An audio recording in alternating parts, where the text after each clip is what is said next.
Nessa terça-feira, o meu foco é trabalhar a Relegation da Alemanha, segunda divisão, e a Libertadores da América. Mas vamos falar também sobre Sul-Americana e outros jogos complementares. O principal destaque no cenário europeu é o jogo da volta na Relegation entre Wiesbaden e Regensburg. Primeiro jogo 2-2 na casa do Regensburg. Diferente da Relegation da primeira divisão, onde o Fortuna venceu o Bochum na casa do Bochum por 3-0, nós temos um jogo de ida empatado. Então o jogo da volta fica sempre muito nebuloso para se fazer uma análise um pouco mais certeira, né? A gente vai ter que criar mais cenários para poder se preparar, vamos dizer assim. Eu não sei quanto é que foi o jogo da volta do Fortuna com o Bochum. Você já sabe, eu estou gravando um pouquinho antes. Mas provavelmente foi um jogo que indicou mais espaço para gols do que esse jogo da volta entre Wiesbaden e Regensburg. Na Libertadores da América, nós temos o Botafogo enfrentando o Barranquilla fora de casa, buscando uma liderança de grupo. O Botafogo já está classificado, então com uma vitória simples o Botafogo vai terminar na liderança. E é sempre muito importante na Libertadores você terminar na liderança para ter adversários mais acessíveis nas oitavas de final. O Atlético Mineiro também deve vencer o Caracas dentro de casa e também deve garantir a primeira colocação. No grupo do Flamengo é uma situação de várias hipóteses. Muito provavelmente o grupo vai terminar dessa maneira assim, ó.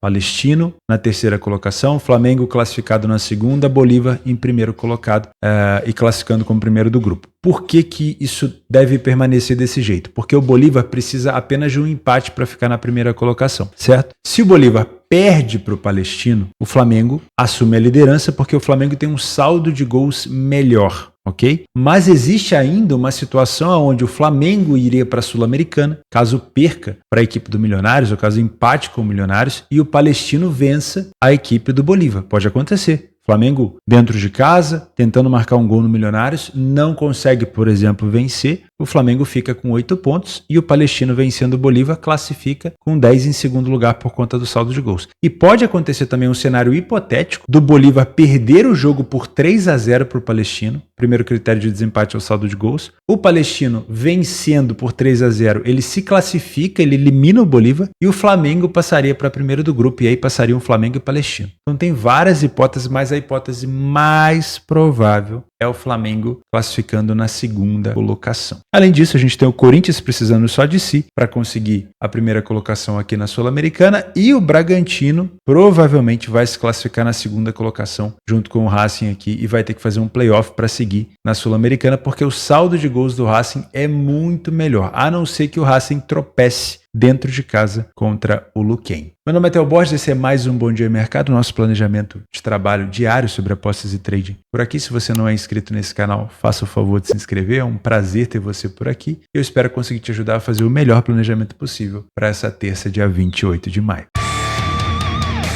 Vamos começar com Wiesbaden e Regensburg. Nós temos então uma situação, como eu comentei, um pouco mais nebulosa de análise, porque o primeiro jogo foi 2-2, né? Isso faz com que a partida de volta ela tenha assim uma pegada crítica, né, de necessidade extrema, mas ela não vem com uma obrigação de uma das duas equipes se expor desde o início, como é o caso, por exemplo, como aconteceu, eu estou gravando antes, de Düsseldorf e Bochum, né? No caso, o Fortuna venceu o primeiro jogo na casa do Bochum por 3-0. Então você tem uma necessidade extrema do Bochum de sair já para o ataque de maneira agressiva. Nesse caso aqui não, porque o primeiro jogo foi 2-2. Então o primeiro jogo tinha tudo para ser mais disputado e foi com 4 gols. E eu espero que se repita nesse daqui, né? Que mesmo as equipes não precisando se expor tanto, que a gente tenha um gol cedo e que o jogo abra, né? Se não me falha a memória, no jogo de ida o Regensburg abriu o placar, o Wiesbaden virou o jogo e o Regensburg conseguiu empatar no final, né? E agora o jogo é na casa do Wiesbaden. Acabou sendo um bom resultado para o Wiesbaden, mesmo sendo um empate no finalzinho, né? Com um sabor ali amargo, porque o time tinha virado o jogo, mas acabou sendo um bom resultado porque o time decide dentro de casa, na frente da sua torcida. Utilizando o nosso PDF de apoio, perceba que o Wiesbaden não vinha fazendo bons jogos na Bundesliga 2 nesse finalzinho de temporada, né? Na verdade, se a gente for um pouco mais realista, a temporada inteira, mas principalmente nesses últimos jogos foram 5 derrotas consecutivas em casa e 6 derrotas nos últimos 8 jogos. O Regensburg também não vinha fazendo bons jogos fora de casa, com apenas 2 vitórias em 8 partidas. São equipes também muito parecidas em jogos onde falhou em marcar e ficou sem sofrer gol. Os números de gols sofridos são idênticos, né? Mas o Regensburg disputou 2 partidas a mais fora de casa. O time do Wiesbaden teve mais dificuldade ofensiva nessa Bundesliga 2. Curioso, né? Porque foi uma equipe, eu me lembro bem, que começou a segunda divisão sendo uma surpresa, uma grata surpresa, né? Passou pelo Arminia Bielefeld justamente nesse jogo aí, numa relegation de terceira para segunda. Eliminou e rebaixou o Arminia para a terceira divisão. Começou surpreendendo, vencendo o Hertha Berlim, vencendo times grandes, mas acabou perdendo força no final do campeonato. Então, de novo, não é um ataque tão confiável, né? Marcou bem menos gols do que o adversário e teve um aproveitamento pior, né? O time do Regensburg precisa de uma finalização praticamente a menos para marcar um gol. O primeiro tempo do Wiesbaden não tem nada de especial, mesmo número de gols sofridos, porém o Regensburg tem um pouco mais de gols marcados. No segundo tempo, as duas equipes também sofrem a mesma quantidade de gols e o time do Regensburg tem um pouco mais de gols marcados. Eu poderia elogiar por 2 situações a equipe do Regensburg, né? Tanto por ter uma defesa mais sólida no primeiro tempo, quanto talvez por ter uma quantidade de gols a mais marcados no primeiro e no segundo tempo. Mas o número das duas equipes é muito parecido. Então eu prefiro encarar ainda esse jogo como uma situação mais parelha. O que continua sendo o calcanhar de Aquiles do Regensburg é a bola aérea. Então o Wiesbaden pode utilizar esse fundamento, apesar de não ser uma grande arma da equipe. Porém, é preciso tomar cuidado porque o Regensburg também tem isso muito bem organizado e o time do Wiesbaden costuma sofrer nesse fundamento. Então, bola aérea nesse tipo de jogo, de novo, assim como foi no jogo de ida, pode ser sim um fator decisivo, assim como as finalizações de fora da área, tá? Por não serem equipes com bons poderios ofensivos, esse não é um jogo que tem uma tendência over, mas esse não é um jogo de competição normal. Não é um jogo de liga, esse é um jogo de playoff, é uma final. Então, se uma equipe estiver na frente e a outra precisar se expor, esse jogo tem sim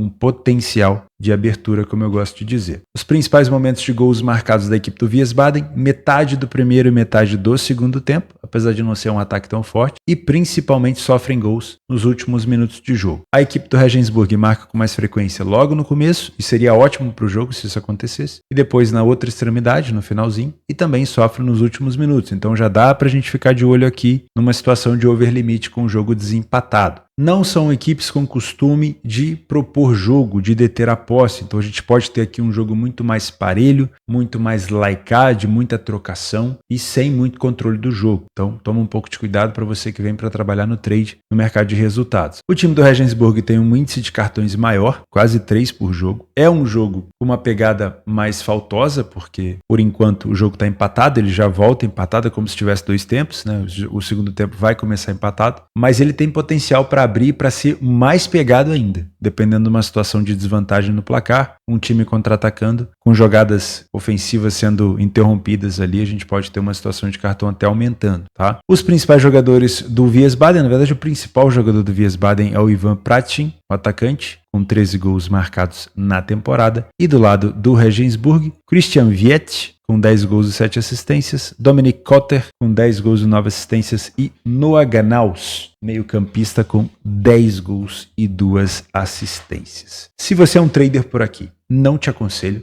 trabalhar mercado de correção de preço, tá bom? Nem a favor do favorito, nem contra a zebra, porque nós temos uma pitada de segunda divisão e uma outra de terceira divisão. 2 competições onde o sentido, no sentido da palavra, não faz nenhum sentido. Ou seja, você vê um jogo, uma equipe está melhor em campo e essa equipe ela sofre gol do nada e você não consegue explicar por quê. Isso acontece muito nas divisões inferiores da Alemanha e são equipes onde a defesa, o posicionamento, o nervosismo cobra muito e a gente tem muito erro defensivo. Então eu não te aconselho montar posições confiando em defesas na segunda e na terceira divisão da Alemanha. Com isso, eu esperaria pacientemente para trabalhar o mercado de gols. Não me parece um jogo para trabalhar gols desde o pontapé inicial, porque o primeiro jogo foi 2-2, então tá tudo empatado, mas existe um potencial muito grande desse jogo abrir como abriu no primeiro jogo, quando aconteceu o primeiro gol do Regensburg, se houver aqui um primeiro gol cedo. Então, acontecendo um gol cedo, de qualquer uma das duas equipes, tá? Porque o estilo do Wiesbaden principalmente dita muito o jogo. O Wiesbaden é uma equipe que joga mais fechada para contra-atacar. Então, se ele estiver atrás do placar, ele vai sair como ele saiu para virar o jogo contra o Regensburg no jogo de ida. E se ele estiver na frente do placar, ele vai usar toda a sua sabedoria para poder buscar os contra-ataques. Então, é um jogo que, por si só, com 1-0 no primeiro tempo, me agradaria buscar o cenário de 2,5 gols aqui, buscar mais 2 gols no jogo, nesse tipo de situação. E, de novo, não duvido de ambas marcam por aqui, tá? Porque são duas equipes que vão se expor até o final em busca dessa permanência, no caso do Wiesbaden, ou acesso, no caso do Regensburg. Então, uma paciência nesse jogo vai ser muito melhor do que você tentar adivinhar um cenário, porque tem tudo para ser realmente um jogo over depois do primeiro gol. Mas, se não sai esse primeiro gol, esse jogo vai se arrastando,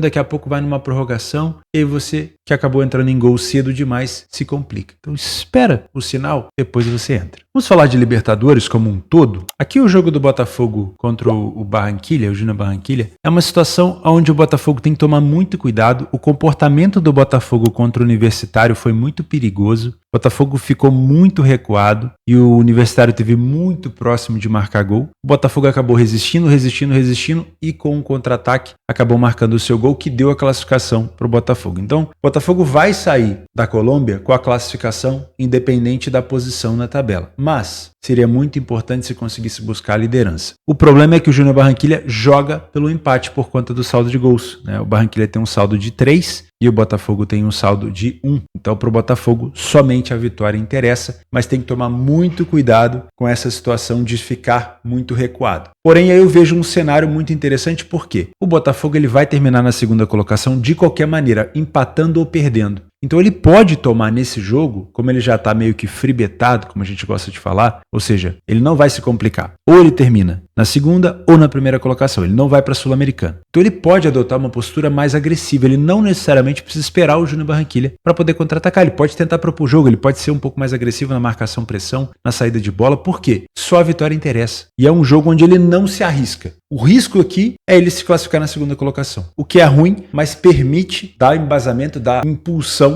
para que ele vá para cima. Então me parece um jogo até com uma possibilidade da gente ter um cenário de gols. O que vai fazer com que esse jogo fique um pouco mirrado seria o Barranquilla jogar pelo empate. Aí sim ficaria um jogo muito xoxo. Mas se o Botafogo for para cima e o Barranquilla com o apoio da torcida também quiser se expor, a gente pode ter um cenário de 1,5 e de 2,5 gols por aqui. Realmente eu não duvido, porque o Botafogo ele tá num cenário de free bet, né? Ele tem que ir para cima, ele tem que ganhar, mas caso não aconteça, se ele empatar ou perder, ele vai continuar na mesma posição e vai se classificar de qualquer maneira. Atlético Mineiro e Caracas é um jogo que eu não vou fazer devido à baixa cotação. Para mim, eu não vejo valor nenhum aqui, porque o Galo provavelmente vai vencer o Caracas. Tá tentando brigar ainda pela melhor colocação, mas eu acho que não vai dar. O Palmeiras já tem uma quantidade de pontos maior pela melhor colocação geral, mas pelo menos na liderança do seu grupo ele deve terminar. LDU Universitário é um jogo extra aqui, porque as duas equipes estão brigando no máximo por vaga na Sul-Americana. A LDU em casa é muito forte. Se você é um trader, dá para ficar de olho nessa possibilidade de trabalhar a favor da LDU, principalmente no primeiro tempo. A LDU começa o jogo com muita intensidade e acabou sendo uma decepção, né? Achei que a LDU ia buscar vaga na Libertadores nas oitavas e acabou na última colocação. Acho que vai tentar dar uma resposta contra Universitários. A situação do Flamengo eu já expliquei no início, é uma situação difícil, muito provavelmente o Flamengo vai terminar na segunda colocação do grupo, mas não pode se complicar. Então a primeira coisa que o Flamengo tem que fazer é vencer, né? O saldo do Flamengo é melhor do que todos os outros, mas a pontuação do Flamengo é pior do que o Bolívar. Então o Flamengo tem que vencer. Vencer, o Flamengo vai a 10 pontos. E aí ele vai esperar o jogo do Bolívar com o Palestino, que na verdade vai acontecer no mesmo momento, né? Se o Bolívar empata, Bolívar classifica em primeiro, Flamengo vencendo em segundo. Se o Bolívar perde, Flamengo vencendo classifica em primeiro, porque ultrapassa no saldo de gols. E aí o Palestino vai ter que tirar saldo contra o Bolívar. Se perder por apenas 1-0, o Bolívar se classifica em segundo. Se perder por 3-0, aí o Palestino se classifica, porque o Palestino vai ter um saldo melhor, né? Aí o Bolívar vai acabar sendo eliminado. Então, uma situação... O Flamengo não tem nada a ver com isso, né? Vai tentar fazer a parte dele. Agora, pode acontecer também do Flamengo empatar e se classificar, porque o Palestino pode perder para o Bolívar. O Flamengo pode empatar e se classificar com o empate do Palestino. E o Flamengo pode empatar e ser eliminado se o Palestino vencer o Bolívar, né? Então a situação do Flamengo aqui é simples entre aspas. Tem que fazer o seu primeiro. Antes de olhar, mas e se o Bolívar, mais o Palestino, mais isso, mais aquilo? Faz a sua parte primeiro e depois olha o resto. A tendência, como o Bolívar joga no Hernando Siles, que é um estádio onde a predominância da altitude é muito grande, muito provavelmente o Palestino não vai resistir. Até porque quando o Bolívar foi em Santiago enfrentar o Palestino, o Bolívar venceu por 4-0, se eu não me engano. Então se o Palestino não conseguiu ganhar do Bolívar fora da altitude, não vai ser na altitude, né? Ou vai, não sei. Mas o Flamengo tem que fazer a parte dele. Essa cotação de 1,14, pra mim, eu tô fora. Eu não vou trabalhar esse jogo aqui porque a cotação tá muito baixa, fica por sua conta e risco. Esse jogo do Bolívar com o Palestino pode ser interessante. E ele tem até um cheiro de gol. Por quê? Pro Palestino só importa vencer. Além de vencer, se conseguir essa façanha, ele tem que torcer para que o Flamengo se complique. Se por acaso o Flamengo não se complicar, ele vai ter que fazer mais gols. E aí o Bolívar vai tentar buscar recuperação. Então me parece um jogo com um cenário muito cabível para um 2,5, tá? Me parece. Não duvido até demais. A não ser que o Bolívar faça um gol cedo e aí o Palestino deu uma desanimada. Mas acho difícil. Acho que é um jogo que tem um cenário bem interessante para over. E ao longo do jogo essas cotações vão estar bem melhores, tá? Na Sul-Americana, o Corinthians só depende de si contra o Racing de Montevidéu. O Corinthians vencendo vai a 13 e classifica na primeira colocação. Lembrando que o segundo colocado ainda tem que fazer um playoff com os terceiros colocados da Libertadores, então é importante para o Corinthians ficar na primeira colocação. Porém, o Racing fora de casa ainda não perdeu. E o Racing joga pelo empate, tá? Em caso de empate aqui, o Racing se classifica na primeira colocação. Então me parece um jogo onde o Racing vai se defender e o Corinthians vai tentar jogar. Então, para tentar buscar essa vitória do Corinthians, no trade dá para tentar buscar com estabilização do preço, mas se você é um punter, eu esperaria uma cotação um pouco maior. No grupo do Bragantino, a gente tem uma situação onde o Bragantino precisa vencer e torcer para que o Racing empate. Porque como o saldo do Racing é muito superior, se os dois tiverem o mesmo resultado, os dois empatarem, os dois vencerem, o Racing se classifica na primeira colocação. E temos a volta do Internacional, depois de tanto tempo, devido às complicações no Rio Grande do Sul. O Internacional conseguiu um estágio aqui no Sudeste. Se eu não me engano, vai jogar uma vez no campo do Palmeiras, outra vez, se eu não me engano, em outro estádio. E o Internacional enfrenta o Belgrano. E é muito importante para o Inter vencer essa partida, porque o Inter tem 2 partidas a menos do que o Belgrano, né? Então, se o Inter vence, vai a 8 pontos e já coloca pressão para buscar a liderança do grupo aqui. E, obviamente, é muito importante esse jogo para o Internacional. E o time do Inter é muito forte, né? Deu um vacilo aqui contra o Tamoiapo em casa, mas é um time muito, muito forte. Vamos aos nossos jogos extras dessa terça-feira. Já falamos aqui das prováveis vitórias do favorito, o Galo, o Corinthians, o Flamengo, o Bolívar e o Internacional. Lembrando que esse jogo do Bolívar com o Palestino me parece um jogo bem over. Temos uma possibilidade também de over goals em Wiesbaden e Regensburg. Vou até colocar aqui, ó, o Bolívar com o Palestino também num cenário de over goals, tá? Deixa eu buscar aqui, ó. Me parece que ele cabe nos dois cenários, tá bom? Para correção de preço, o Júnior Barranquilla com o Botafogo, desde que a gente tenha de fato uma superioridade em campo. De novo, é um jogo que o Botafogo pode e deve ser um pouco mais agressivo, tanto para surpreender o Júnior Barranquilla, como para não passar esse aperto que passou contra o Universitário. Nos jogos complementares, às 7h30 da manhã tem Coreia do Sul, o Pohang entra em campo, segundo colocado. Na Suécia, o Malmo pega o Elfsborg, o Malmo continua na liderança isolada da competição. Temos playoff aqui, também pode ser chamado de relegation, né? Na Eredivisie. Na Série B do Campeonato Brasileiro, o Amazonas pega o Mirassol. O Mirassol está na 6ª colocação, já faz uma campanha bem boa, e o Amazonas na 16ª, apenas uma vitória para o Amazonas por aqui. Já falei do LDU com a Universitário, também me parece um jogo que a LDU deve vencer, também vou jogar esse jogo aqui para uma provável vitória do favorito, tá? Tem o jogo do Racing com o Luquenho e do Coquimbo Unido contra o Bragantino. E eu vou ficando por aqui, eu vejo vocês amanhã. Um grande abraço e até a próxima.